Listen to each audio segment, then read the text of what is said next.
दोस्तों, क्या हो अगर एक साधारण सा सफाई वाला दुनिया का सबसे खतरनाक और अजीब दिखने वाला सुपर हीरो बन जाए। आज हम एक्सप्लेन करेंगे द टॉक्सिक एवेंजर की। यह कहानी है भ्रष्टाचार, बदले और एक जहरीले बदलाव की। तो चलिए शुरू करते हैं। Welcome to सिनेक्लेव।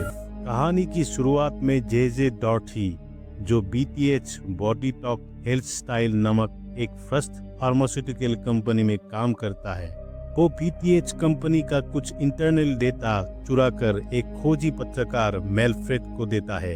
फ्रेड डेटा को कंप्यूटर पर देखकर चौंक जाते हैं। फ्रेड जेजे से कहता है, ये तो जैकपॉट है।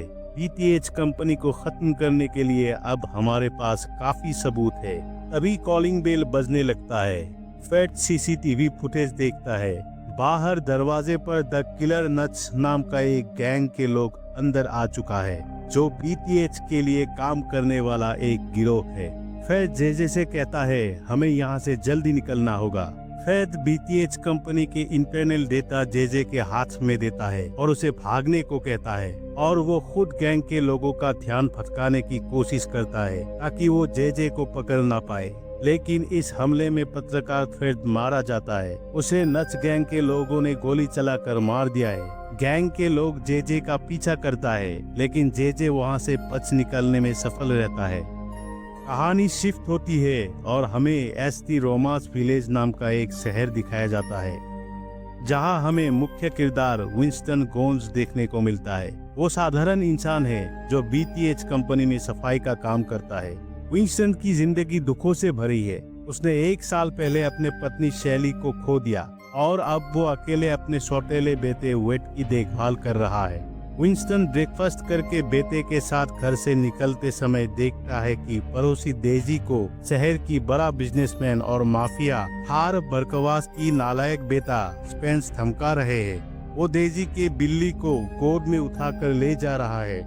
डेजी कहती है, मेरी बिल्ली को कुछ मत करना, उसे वापस करो। दरअसल डेजी अपना घर नहीं बेचना चाहते हैं, लेकिन स्पेंस डेजी से कहता है, तुम अपनी घटिया सी मकान का कीमत कबूल नहीं कर रहे हो, जो हम औरों से ज्यादा दे रहे हैं। मजबूर होकर डेजी कहता है, ठीक है, मैं साइन कर दूंगा। चलते चलते स्पेंस डेजी को कहता है, रात को मैं पेपर लेकर आऊंगा। ये कहकर वो अपने कार में बैठता है और उस बिल्ली को कार की खिड़की से फेंक देता है। वो बिल्ली एक चलती गाड़ी के नीचे आने ही वाली थी। तभी विंस्टन दौड़ कर जाता है और उस मासूम सी जानवर को बचाता है। वो बिल्ली को डेजी को सौंप देता है। चलते चलते वेड विंस्टन से कहता है, वो कमीने डेजी को धमका रहे थे और तुम तमाशा देखते रहे। विंस्टन जवाब देता है, क्या करता। विंस्टन वेड से कहता है, कभी कभी कुछ ना करना ही बेहतर होता है, लेकिन तुम ये बात तब समझोगे जब बड़े हो जाओगे। विंस्टन का बेटा वेड उसे पसंद नहीं करता। वेड प्रॉपर्टी मूवमेंट एक तरह का डांस सीख रहा है, लेकिन विंस्टन उसे समझ नहीं पाता। वो वेड से कहता है, मुझे विश्वास है तुम उसमें अच्छा करोगे। परफॉर्म करना तुम्हारे खून में है। तुम्हारे माँ अगर जिंदा होती तो तुम पर गर्व होता।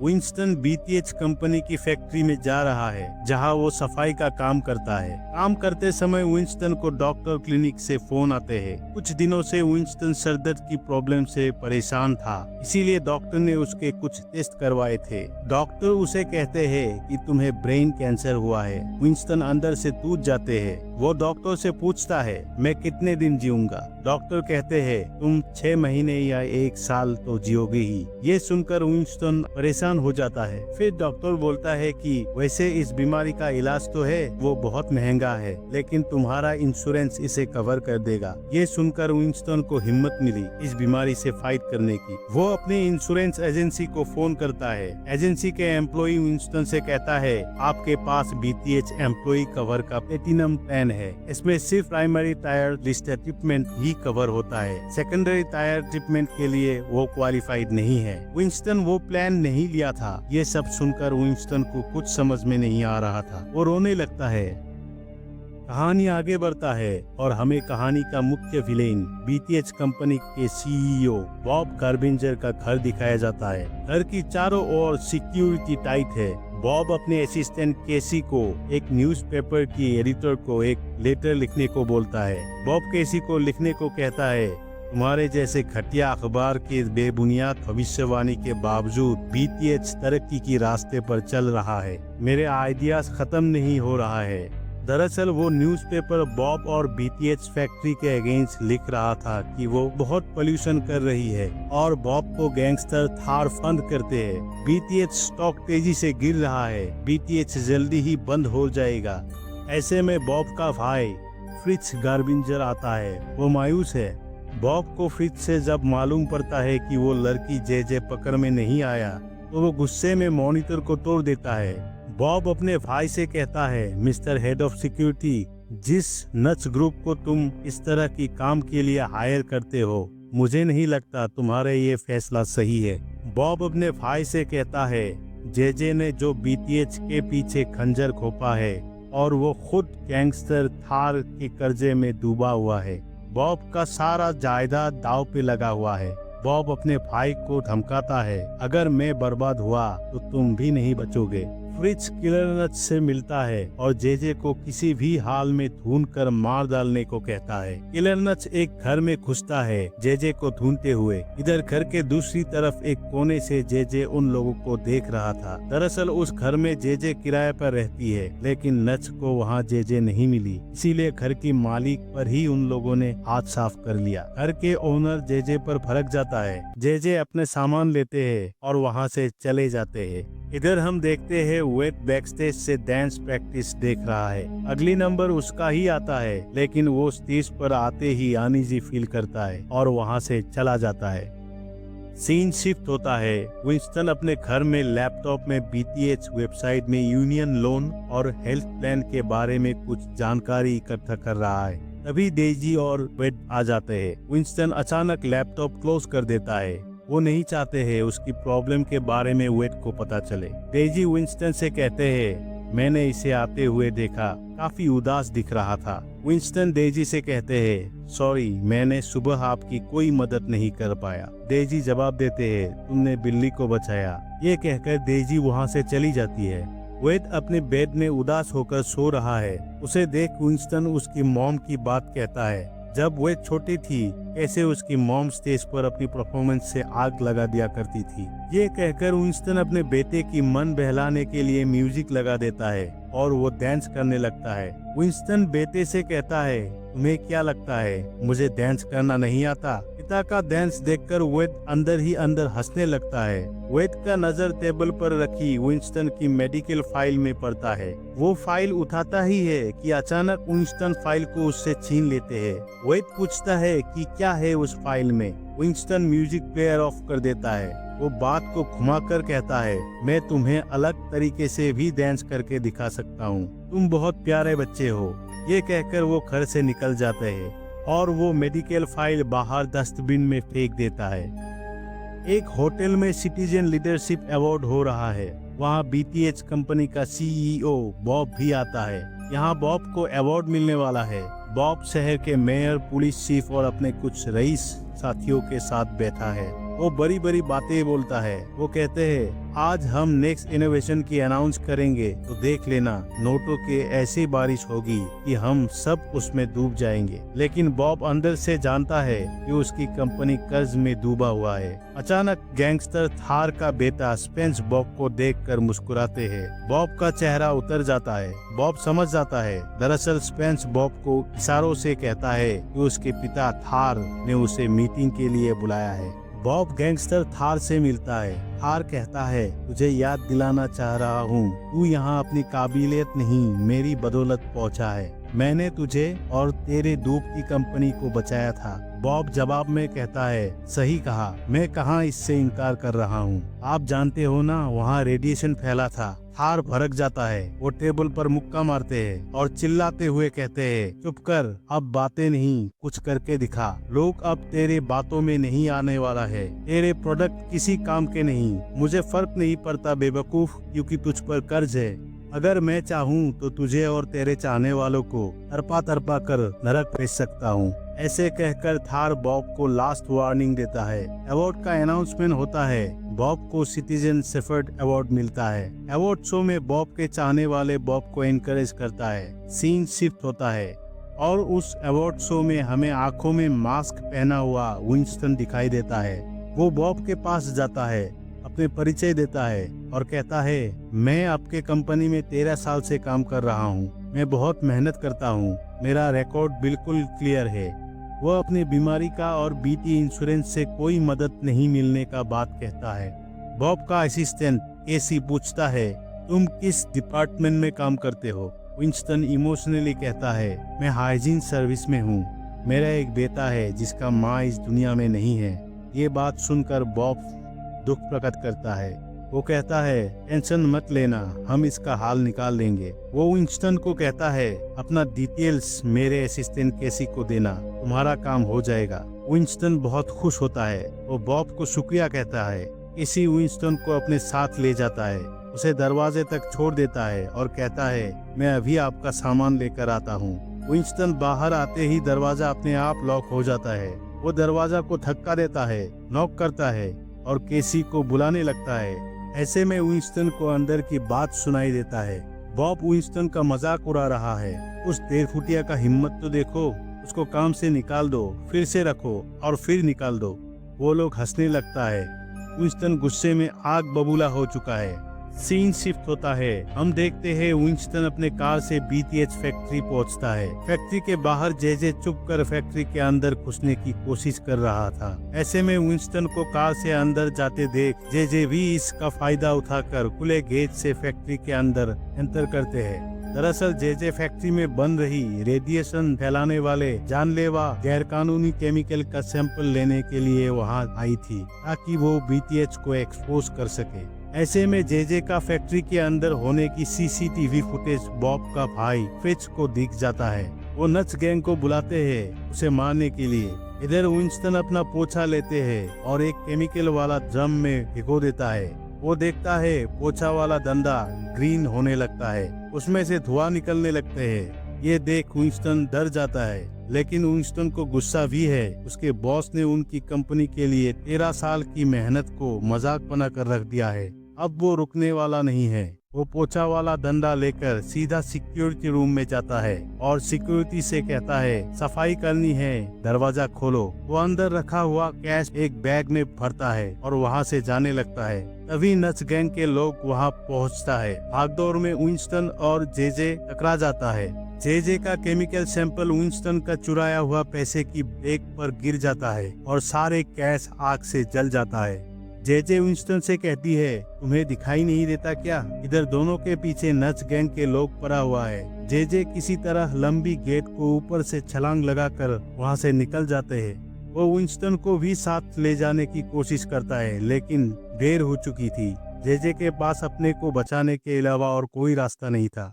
नच गैंग के साइको जोकर सीधा विंस्टन के फेस पर गोली चला देता है। वो मौके पर ही ढेर हो जाता है। फ्रिच बॉडी को देखकर नच गैंग के लीडर को कहते हैं, ये कौन है? तुमने किसे मारा? वो जेजे का फोटो दिखाते हुए कहते हैं, तुम्हें इसे मारना था। फ्रिच नच गैंग को विंस्टन की बॉडी को ठिकाने लगाने को कहता है। वो लोग उसे वही रेडिएशन वाली जहरीले केमिकल से भरा हुआ जहरीले कचरे टॉक्सिक वेस्ट के गड्ढे में फेंक देता है। साथ में उसका पोछा वाला डंडा भी फेंक देता है। जेजे चुपके से ये सब देख रही थी। वो बहुत दुखी लग रहा था क्योंकि उसने विंस्टन को बचा नहीं पाया। सबको लगता है विंस्टन मर गया। विंस्टन का बॉडी केमिकल वाली जहरीले कचरे गड्ढे पर गिरते ही हमें अजीब सा सीन देखने को मिलता है। उसका बॉडी म्यूटेशन होने लगता है, मानो बॉडी रीजेनरेट हो रहा है, उसमें फिर से जान आ गया हो।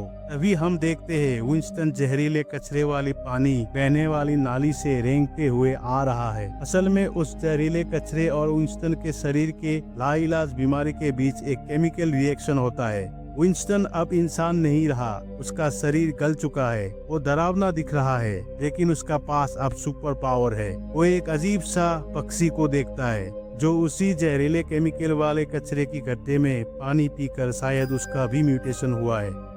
विंस्टन अपने घर आता है वो सुन रहा है कि गैंगस्टर थार का बेटा स्पेंस डेजी से बात कर रहा है। डेजी मजबूर होकर अपना घर का पेपर साइन करके मकान बेच रहा है। इधर विंस्टन घर के पीछे वाला सीढ़ियों से ऊपर चढ़ता है। वो खिड़कियों से देखता है उसका बेटा वेट विंस्टन का मोबाइल रिसीव नहीं होने के कारण उसे वॉइस मैसेज छोड़ रहा है। वेट को बहुत फिक्र हो रहा है अपना पिता का। वो परेशान है कि विंस्टन से कोई कांटेक्ट नहीं हो रहा है। ये देख विंस्टन को बुरा लग रहा है कि उसके बेटे को उसकी कितनी फिक्र है। वो वेट को आवाज लगाता है, कैसे हो बड़ी? जब वेट उसे देखता है तो वो बुरी तरह डर जाता है। वो उसे पहचान नहीं पा रहा है। वो एक भारी चीज से विंस्टन की ओर फेंक कर मारता है। विंस्टन खिड़की से स्पेंस की कार के ऊपर गिर जाता है। बहुत जोर से आवाज होता है। कार का सायरन बजने लगता है। स्पेंस आवाज सुनकर कार के पास आता है। विंस्टन स्पेंस से कहता है, सॉरी, मुझे माफ कर दो। लेकिन स्पेंस विंस्टन को देखते ही गोली चला देता है। लेकिन वो गोली विंस्टन के हाथों में लगता है और खुद ब खुद निकल भी जाता है। उसके हाथों से खून की जगह ब्लू कलर की लिक्विड निकलने लगता है।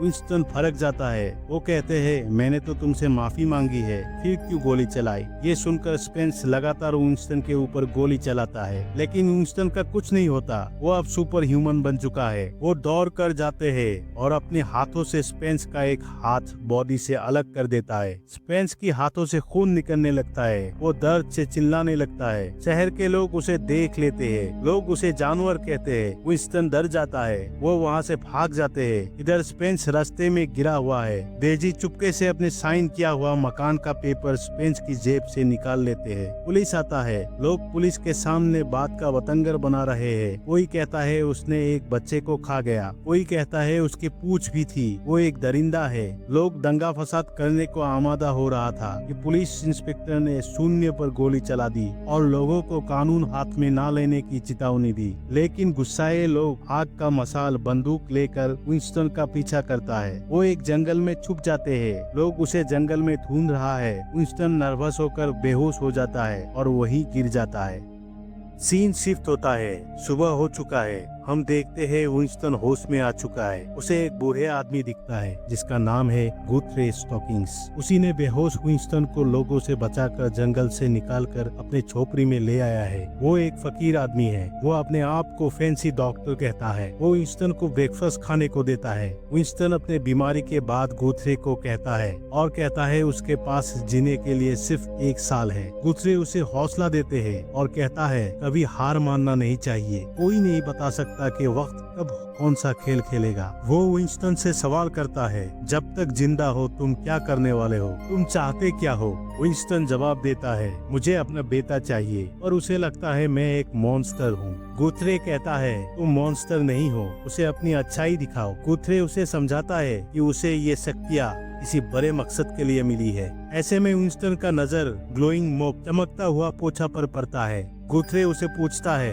ये पोछा वाला डंडा तुम्हारे है क्या? ये मुझे तुम्हारे पास ही पानी में पड़ा मिला था। बड़ा जबरदस्त हथियार है, इसे इस्तेमाल करना जानते हो? बस ये याद रखना, जिनके पास बहुत होता है दुनिया उसी से उम्मीद लगाती है। ये कहकर गुथरे हंसते हैं और पोछा वाला डंडा विंस्टन को सौंप देता है। विंस्टन वहाँ से चले जाते हैं अपने मकसद को पूरा करने। वे टीवी में न्यूज देख रहा है। न्यूज में विंस्टन का ही बात चल रहा है। दूसरी ओर शहर में द नेस्टी लैच नाम के एक उग्र विचारधारा की आतंकवादी गिरोह ने मिस मीट नाम के एक रेस्टोरेंट को कब्जा कर लिया। वो लोग कस्टमर को हॉस्टेज बना लिया। बाहर पुलिस उन लोगों को सरेंडर करने के लिए बोल रहा है, लेकिन टेररिस्ट पुलिस के जरिए अपना कुछ डिमांड रखता है सरकार से। रेस्टोरेंट के अंदर टेररिस्ट का लीडर एक अंधी औरत से बहस करता है। अंधी औरत लीडर से कहता है, मैं तुमसे नहीं डरता। लीडर भड़क जाते हैं। वो उस औरत को मारने ही वाला था कि अचानक दरवाजा तोड़ विंस्टन एंट्री करता है। लीडर पूछता है, तुम कौन हो? विंस्टन कहते हैं, मैं सफाई करने आया हूँ, पोछा पार्टी करने वाला एक आदमी हूँ। ऐसे कहकर वो अपने पोछे वाले डंडे से लीडर का मुंह का नक्शा बिगाड़ देता है और सर धड़ से अलग कर देता है। वो एक एक को चुनकर बहुत ही दर्दनाक तरीके से सब उग्रवादियों को मौत के घाट उतार देता है। विंस्टन रेस्टोरेंट के बाहर आता है। पुलिस उस पर गोली चलाने वाला ही होता होता है कि अचानक रेस्टोरेंट का वेटर पुलिस को कहता है, गोली मत चलाइए, ये हमारे हीरो है, इसी ने हमारे जान बचाया है। मीडिया टीवी चैनल वाले विंस्टन के पास जाते हैं, उसकी जैकेट में BTH का स्टिकर देख उसे सवाल करते हैं, तुम्हारे नाम क्या है? BTH के साथ कोई रिश्ता है क्या? विंस्टन कुछ कमेंट नहीं करता। रिपोर्टर फिर से पूछता है, हीरो कहे जाने पर आपको कैसा लग रहा है? विंस्टन जवाब देता है, कभी कभी कुछ तो करना ही पड़ता है। हमें देखने को मिलता है वेट विंस्टन के ये बातें टीवी चैनल में लाइव देख रहा था। वो समझ गया कि ये उसके पिता विंस्टन है। लोग विंस्टन का तालियों से स्वागत करता है। वो अब शहर का टॉक्सिक एवेंजर बन चुका है। टीवी में विंस्टन का इंटरव्यू देखकर स्पेंस अपने पिता तार को कहता है, वही है जिसने मेरे हाथ को काट दिया। ये सुनकर गैंगस्टर तार गुस्से में भड़क जाते हैं। वह अपने लोगों को फोन लगाता है और कहता है कि उसको किसी भी हाल में विंस्टन यानी टॉक्सिक एवेंजर का मौत चाहिए। इधर बॉब अपने भाई फ्रिच और असिस्टेंट केसी को जिम्मेदार ठहराता है। वो कहता है, तुम लोगों के कारण ये सारे बागी और सफाई कर्मी हमारे खिलाफ दंगा फसाद कर रहे हैं। तुम लोग जानते नहीं, वो सफाई कर्मी और वो फद्दा सा दिखने वाला कीड़ा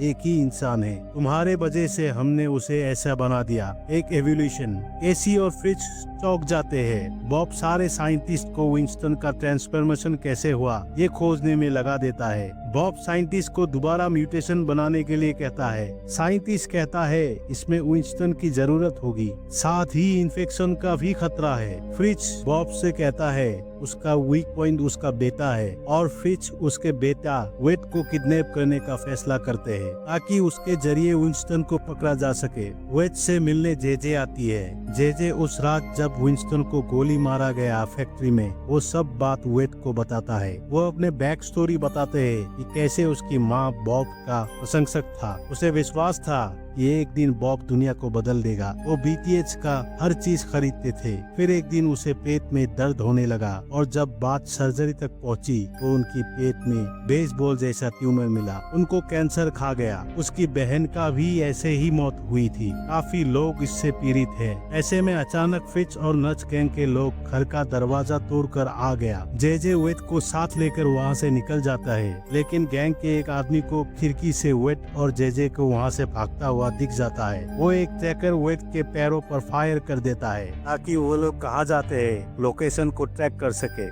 भागते भागते रास्ते में वेट का सामना विंस्टन से होता है। वेट विंस्टन से कहता है ये सब कैसे हुआ? विंस्टन अपने बीमारी का बात कहता है। वो कहता है इलाज के लिए जो दवाई आता है उसको खरीदने के लिए ये सब किया। वो जीना चाह रहा था ताकि वो वेट का ख्याल रख सके, क्योंकि वेट पहले ही अपने माँ को खो चुका था। विंस्टन वेट को अकेला नहीं छोड़ना चाहता था। वो उसे बहुत प्यार करता है। वो उसके लिए जीना चाहता है। तभी वहाँ गैंगस्टर तार का लोग आ जाता है और विंस्टन को गोली मार देता है। वो गिर पड़ता है। जेजे वेट को वहाँ से लेकर निकल जाता है। विंस्टन गोलियों से नहीं मरता, वो फिर खड़ा हो जाता है। तार के आदमी उसका पीछा करता है, लेकिन विंस्टन सबका बैंड बजा देता है। इधर जेजे को फ्रिच और नच गैंग के लोगों ने गोली मार दी और वेट को अपने साथ ले गया। विंस्टन को जेजे घायल हालत में मिलते हैं और वो उसे वही जंगल वाली बूढ़े आदमी गुथरे के पास ले गया, जो अपने आप को फैंसी डॉक्टर मानते हैं। वो अपने अजीबो गरीब औजारों से जेजे का गोली निकालता है और उसके घाव को सीलता है, लेकिन जेजे का हालत में कुछ सुधार नहीं हुआ। फिर विंस्टन गुथरे से बोलता है, तुम सही में डॉक्टर हो? गुथरे जवाब देता है, इसने कहा मैं डॉक्टर हूँ। डॉक्टर के हिसाब से ये लड़की मर चुकी है। तभी विंस्टन अपने हाथों को काट कर अपने टॉक्सिक खून से जेजे के घाव में लगा देते ही उसको होश आ जाती है। तो नच गैंग के लोग वेट को किडनैप करके कार में ले जा रहा है। फ्रिच वेट से कहता है, बच्चे बिल्कुल डरना मत, हमें बस विंस्टन चाहिए। वेट जवाब देता है, डरना तो तुम्हें चाहिए, मेरा डैड मुझे सबसे ज्यादा चाहते हैं। अगर कोई तुम्हें नुकसान पहुंचाए तो तुम्हारे परिवार क्या करेगा? ये सुनकर फ्रिच का चेहरे का रंग उतर जाता है।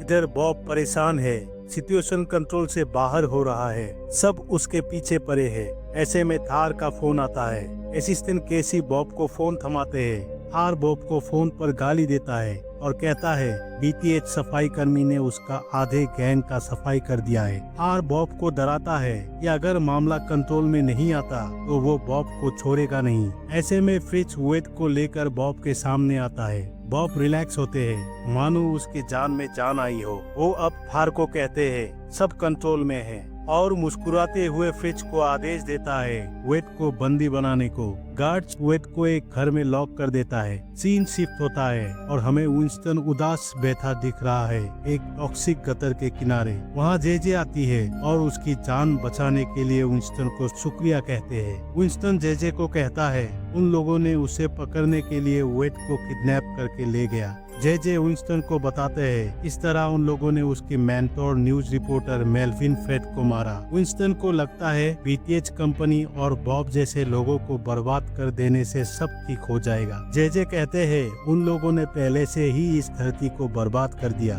वो बहुत खतरनाक है, पूरी ताकत लगानी होगी। इधर नच गैंग स्टेज पर परफॉर्म कर रहा है। विंस्टन जेजे के साथ वहां पहुंचता है। विंस्टन को वहां देखकर लोग उसे स्वागत करता है। रेस्टोरेंट से लोगों को रेस्क्यू करने के बाद से ही वो सबका हीरो बन चुका है। विंस्टन स्टेज से नच गैंग का लीडर को चिढ़ाने लगता है। लीडर गन निकालता है और विंस्टन पर चला देता है। विंस्टन को कुछ नहीं होता, वो अपने ग्लोइंग मॉप से उसकी खोपड़ी को अलग कर देता है। वो सबको नए नए तरीकों से मारता है। विंस्टन वहाँ नच गैंग के परफॉर्मेंस देखने आए लोगों से कहता है ये दिखावे के लिए रॉक बैंड है, दरअसल ये लोगों को मारते हैं बीटीएच के लिए, यानी बॉब गार्बिंगर के लिए।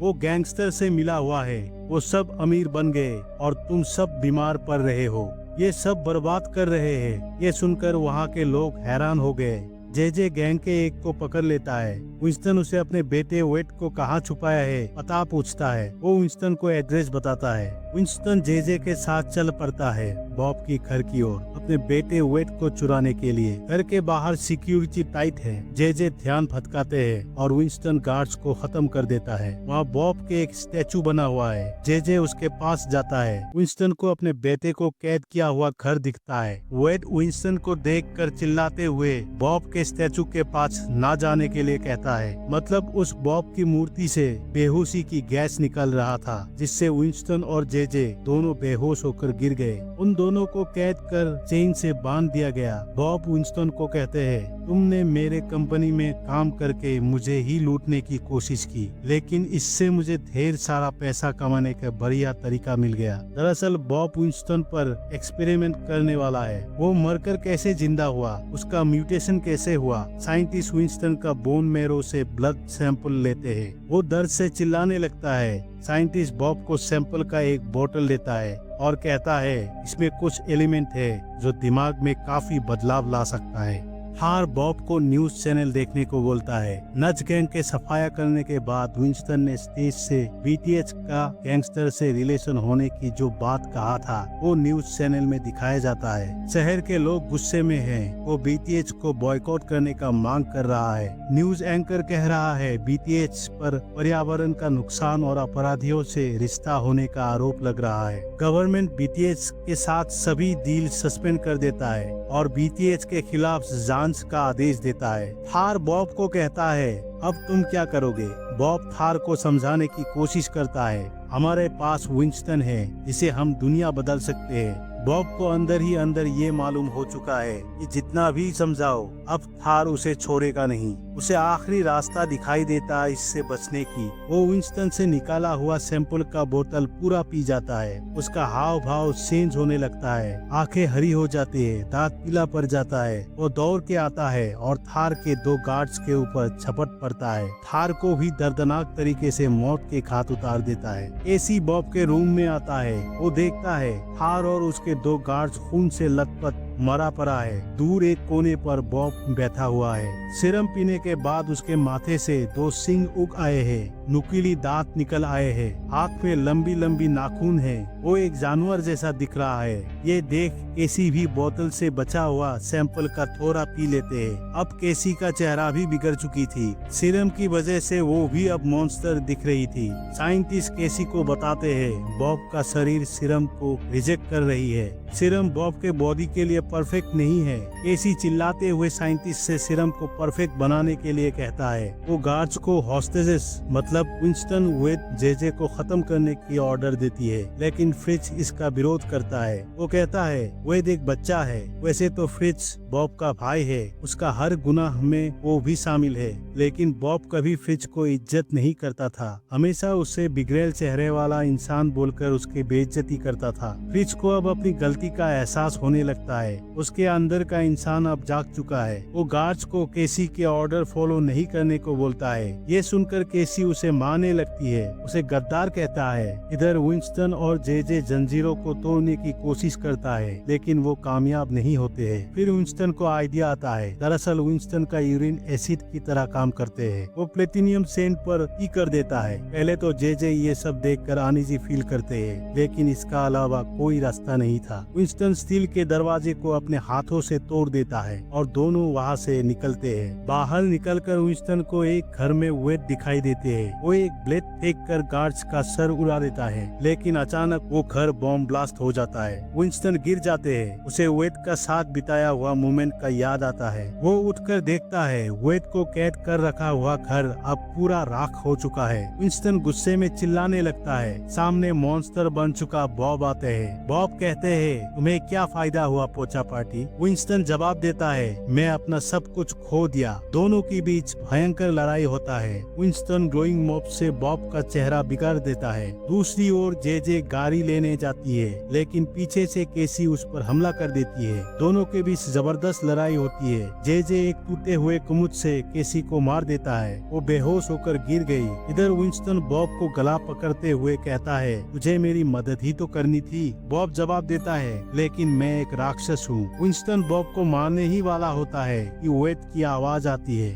डैड। विंस्टन पीछे मोड़ के देखती है। फ्रिज के साथ वेट खड़ा है। दरअसल वेट मरा नहीं था। उसे फ्रिज ने बॉम्ब ब्लास्ट होने से ठीक पहले घर के नीचे से बना अंडरग्राउंड टनल से बाहर निकाल लिया था। वेट विंस्टन से रिक्वेस्ट करता है कि वो बॉब को ना मारे, लेकिन अचानक बॉब खड़ा हो जाते हैं। वो विंस्टन को मारने ही वाला होता है कि विंस्टन सेल्फ डिफेंस में अपने ग्लोइंग मॉप उसके पेट में घुसा देता है और उसे उठाकर कार की इंजन में घुसा देता है। जे कार स्टार्ट करती है और कार की इंजन से खून की चीते चारों ओर गिरने लगता है। विंस्टन वेट को देखकर भावुक हो जाते हैं। वेट पहली बार विंस्टन को डैड कहकर पुकारा। अचानक पीछे से केसी एक रॉड विंस्टन के छाती पर घुसा देती है। फ्रिज उसे रोकने आता है। वो फ्रिज का गला काट देती है। विंस्टन उठ जाते हैं और दौड़कर केसी की तरफ जाते हैं। वो उसे पकड़कर जमीन पर गिरा देती है। वहाँ ड्रम में टॉक्सिक केमिकल लीक होकर ब्लास्ट हो जाता है। केसी मारा जाता है। इन शिफ्ट होता है और हमें विंस्टन हॉस्पिटल के बेड में लेटे दिखाई देता है। वो टीवी न्यूज चैनल पर देखता है शहर के मेयर और पुलिस चीफ को अरेस्ट किया गया है, क्योंकि वो लोग भी बॉब गार्विंगर के साथ मिले हुए थे। दरअसल आतंकवादियों ने जब रेस्टोरेंट पर कब्जा किया था, उसमें जो हॉस्टेजेस के साथ एक अंधी औरत हमें देखने को मिली थी, वो औरत हमें यहाँ विंस्टन के साथ दिखाई देता है। एक्चुअली वो एक अंडरकवर एजेंट है जो सालों से बीटीएच पर नजर रख रहा था। विंस्टन उस लेडी को कहता है, क्या तुम मुझे अरेस्ट करोगे? वो जवाब देती है, नहीं, हम तुम्हें इन सब से दूर रखेंगे। तुमने कई जानें बचाई है, इसका तुम्हें हमेशा फायदा मिलेगा। लेकिन विंस्टन मन ही मन सोचता है कि क्या फायदा, मैं तो ज्यादा दिन जीने वाला नहीं हूँ। ऐसे में विंस्टन का डॉक्टर कहता है, तुम्हारे ब्रेन का ट्यूमर धीरे धीरे गायब हो रहा है, तुम ठीक हो रहे हो, लेकिन तुम्हारे चेहरे का ये फद्देपन मैं ठीक नहीं कर सकता। विंस्टन खुश हो जाता है। वो हॉस्पिटल से डिस्चार्ज होकर जा रहा है। लोग उसे अब एक हीरो की तरह देखता है। वो तालियों से उसका हौसला बढ़ाता है। डेजी भी उसे मिलने आता है। जे दूर से उसे देख रही थी। विंस्टन उसे सैल्यूट करता है। जवाब में वो भी उसे सैल्यूट करता है। उसी हॉस्पिटल में फ्रिज का भी इलाज होता है। वो अब मुंह से बोल नहीं सकता। उसका वोकल कॉर्ड डैमेज हो चुका है। तभी वहाँ वेड आता है। विंस्टन अपने बेटे को देखकर इमोशनल होने लगता है। वेड हंसते हुए अपने पिता को गले लगाता है और कहानी यहीं पर खत्म होते हैं। टॉक्सिक एवेंजर इस फिल्म में मुख्य किरदार निभाया है पीटर डिंकलेज ने, जिसने इस रोल में वही गंभीरता दी है जो उन्होंने गेम ऑफ थ्रोन्स में थिरियन लेनिस्टर को दी थी। विंस्टन एक ऐसा सफाई कर्मी है जिसे कोई देखता तक नहीं। डिंकलेज ने उसकी बॉडी लैंग्वेज में एक झुकाव और थकावट दिखाई है जो एक ऐसे आदमी को दर्शाती है जो दुनिया के बोझ तले दबा हुआ है। उसका दर्द सिर्फ कैंसर नहीं है, बल्कि उसका लूजर होना है अपने बेटे के नजर में। डिंकलेज के चेहरे का एक्सप्रेशन तब दिल तोड़ देता है जब वो अपने बेटे से झूठ बोलता है या जब बॉब उसे पोचा पार्टी बोलकर अपमानित करता है। जब वो मॉन्स्टर बनता है तो उसका दुख गुस्से में बदल जाता है। डिंकलेज ने दिखाया है कि विंस्टन मॉन्स्टर बनने के बाद अंदर से वही लाचार पिता है जो सिर्फ अपने बेटे का प्यार चाहता है। 2023 की इस फिल्म ने 1984 की ओरिजिनल कल्ट क्लासिक को बहुत ही बढ़िया तरीके से ट्रिब्यूट देती है। ओरिजिनल फिल्म में हीरो का नाम मेलविन था, लेकिन यहाँ मेलविन फेट को एक पत्रकार के रूप में पेश करती है और शहर वही ट्रॉमा वैली है। ओरिजिनल फिल्म में भी मॉप मतलब पोछा उसका सिग्नेचर वेपन था और 2023 में रिलीज हुई इस फिल्म में इसे ग्लोइंग मॉप बनाकर एक मॉडर्न टच दिया गया है। 1984 में रिलीज हुई द टॉक्सिक एवेंजर फिल्म अपने भयानक वायलेंस के लिए जानी जाती है। नई फिल्म ने उसे कैंपी और ओवर द टॉप खून खराबे को भर कर रखा है जो पुराने फैंस को बहुत पसंद आएगा। ओरिजिनल फिल्म में टॉक्सिक एवेंजर एक टूटू नाम के डांस ड्रेस पहनता था। इस फिल्म में विंस्टन का बेटा वेट डांस सीख रहा है जो उसी आइकॉनिक एलिमेंट का एक नया और इमोशनल कनेक्शन है। फिल्म की एक्शन कोरियोग्राफी बहुत ही क्रिएटिव है, खासकर जब विंस्टन अपने ग्लोइंग मॉप का इस्तेमाल करता है। मॉप सिर्फ सफाई के लिए नहीं बल्कि हड्डियां तोड़ने और गर्दन काटने के लिए एक लीथल वेपन बन जाता है। रेस्टोरेंट वाला सीन इसका बेस्ट एग्जाम्पल है जहां वो मॉप के डंडे को एक बो स्टाफ की तरह चलाता है। विंस्टन कोई ट्रेन फाइटर नहीं है, इसीलिए उसका एक्शन रॉ और ब्रूटल है। वो अपनी ताकत का इस्तेमाल करके दुश्मनों के अंग अलग कर देता है। फाइनल फाइट में बॉब और विंस्टन के बीच का एक्शन काइजू फिल्म का याद दिलाता है, जहां दो भारी भरकम मॉन्स्टर एक दूसरे पर टूट पड़ता है। कार इंजन का इस्तेमाल करके बॉब को खत्म करना फिल्म का सबसे सेटिस्फाइंग एक्शन पिक है। BTH कंपनी उन रियल लाइफ फार्मास्यूटिकल कंपनीज का प्रतीक है जो लोगों की सेहत से ज्यादा अपने प्रॉफिट की फिक्र करती है। वो दिखाते हैं कि वो हेल्थ बेच रहे हैं लेकिन अंदर से वो टॉक्सिक वेस्ट पैदा कर रहे हैं। विंस्टन का इंश्योरेंस से रिजेक्ट होना दिखाता है कि कैसे बड़े कॉर्पोरेट्स प्लेटिनम प्लान्स के नाम पर गरीबों को लूटते हैं और जरूरत पड़ने पर हाथ खड़े कर लेते हैं। फिल्म की सबसे बड़ी आयरनी यही है कि जिस टॉक्सिक वेस्ट ने दुनिया को बीमार किया उसी ने विंस्टन को एक हीरो बनने की शक्ति दी। ये दिखाते हैं कि जब सिस्टम इतना करप्ट हो जाए तो इंसान को एक मॉन्स्टर बनना पड़ता है सिस्टम को साफ करने के लिए। द टॉक्सिक एवेंजर मूवी का ये एक्सप्लेनेशन आपको कैसा लगा? कमेंट में अपना राय जरूर रखें। धन्यवाद।